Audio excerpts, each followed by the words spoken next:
C'est un arrêt qui pourrait faire jurisprudence dans toute l'Europe. Hier, la Cour européenne des droits de l'homme a demandé à la France de revoir sa copie sur le retour des djihadistes. Oui, la CEDH enjoint Paris à réexaminer les demandes de rapatriement, notamment de 2 femmes djihadistes et leurs enfants détenus par les forces kurdes en Syrie.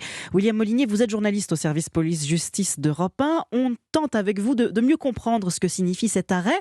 Est-ce à dire que la doctrine du gouvernement sur le retour des Français partis rejoindre Daesh n'était pas suffisamment claire jusqu'ici ? Absolument, la France paye une forme d'opacité car pendant longtemps, le Quai d'Orsay a dit appliquer une politique de cas par cas. En fait, la diplomatie française a préféré laisser les familles entre les mains des Kurdes plutôt que de s'encombrer avec des rapatriements.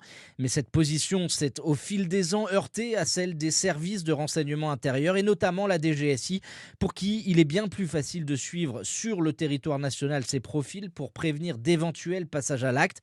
Cet été, la doctrine française a discrètement changé, ce qu'Olivier Véran a lui-même reconnu hier en compte-rendu de Conseil des ministres. On n'a pas attendu la décision de la Cour européenne des droits de l'homme pour avancer, puisque cet été, c'était au mois de juillet, la France a procédé au rapatriement de 16 femmes qui étaient au nord-est de la Syrie et d'une trentaine d'enfants.